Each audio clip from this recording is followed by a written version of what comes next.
అందరికీ నా హృదయపూర్వక నమస్కారాలు. ఫస్ట్ టైం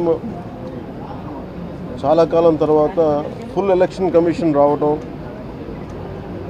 దాని తాలూకు సీరియస్నెస్ తెలియజేస్తూ ఉంది. ముఖ్యంగా ఆంధ్రప్రదేశ్ ఎన్నికలు చాలా ప్రజాస్వామ్యబద్ధంగా జరగాలి అని కేంద్రం ఎన్నికల సంఘం మన నిర్ణయం తీసుకున్నందువల్లే ఈ రోజున ఫుల్ ఎలక్షన్ కమిషన్ ఆంధ్రప్రదేశ్ విజయవాడలో రావడం జరిగింది. చంద్రబాబు గారు తెలుగుదేశం పార్టీ నుంచి 3 సార్లు ముఖ్యమంత్రిగా పనిచేశారు, ప్రతిపక్ష నాయకులుగా ఉన్నారు. ఆయన సుదీర్ఘమైన అనుభవంలో కూడా నేను ఎన్నిసార్లు ముఖ్యమంత్రిగా ఉన్నప్పుడు కూడా ఎలా జరిగినాయని చాలా బాగా వివరించారు. ఎంత ఫెయిర్ ఎలక్షన్ జరగడానికి ఆయన సాయశక్తులు ఎలా కృషి చేశారో చెప్పారు. జనసేన తరపు అలాగే వైసీపీ ఏమేం చేసింది ఇప్పుడు దాకా, దొంగ ఓట్లు ఎలా రిజిస్టర్ చేశారు, చంద్రగిరి ఇందాక మీరు చెప్పినట్టు చంద్రగిరిలో దాదాపు 1,00,000 పైచిలుకు ఓట్లు దొంగ ఓట్లు నమోదు చేస్తే దాదాపు దాంట్లో 1/4 ఆల్మోస్ట్ దాన్ని యాక్సెప్ట్ చేశారు.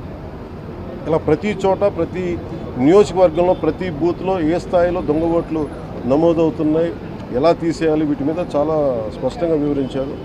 జనసేన తరపు నుంచి నేను ప్రత్యేకంగా వివరించింది ఎలక్షన్ కమిషన్కి, మా వైసీపీ ప్రభుత్వం వచ్చినప్పటి నుంచి లా అండ్ ఆర్డర్ కంప్లీట్గా దిగజారిపోయింది. ఎవరన్నా ప్రజాస్వామ్య హాని జరుగుతుంటే గొంతెత్తితే పొలిటికల్ పార్టీస్ కానీ వ్యక్తులు కానీ ప్రైవేట్ వ్యక్తులు కానీ వాళ్ళందరి మీద కేసులు ఎలా పడుతున్నాయి, కేసులు ఎలా చేస్తున్నాయి, ముఖ్యంగా బైండ్ ఓవర్ కేసులు ప్రత్యేకించి పొలిటికల్ పార్టీ టీడీపీ వారి మీద కానీ జనసేన కార్యకర్తల మీద కానీ ఇవన్నీ చాలా క్లియర్గా తెలియజెప్పడం జరిగింది వారికి.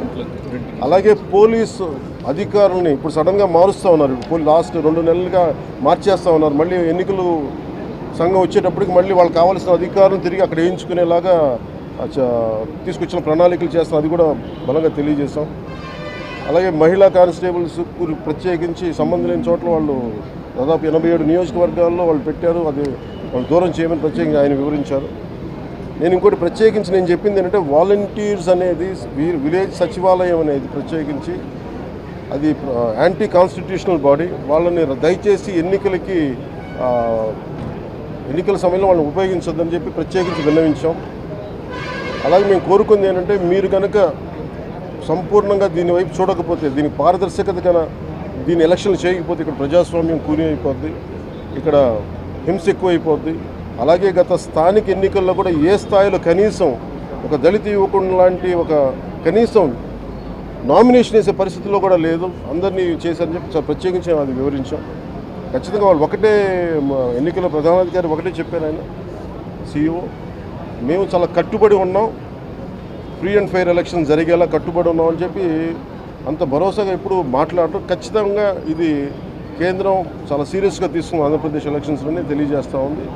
ఈసారి ఫ్రీ అండ్ ఫెయిర్ ఎలక్షన్స్ ఉంటాయి, ప్రభుత్వాలు మారుతాయి అనే నేను మనస్ఫూర్తిగా నమ్ముతున్నాను. అలాగే ఈ పరిస్థితుల్లో కేంద్ర ఎన్నికల సంఘం ప్రధానాధికారులందరికీ కూడా ప్రత్యేక ధన్యవాదాలు తెలియజేసుకుంటాను.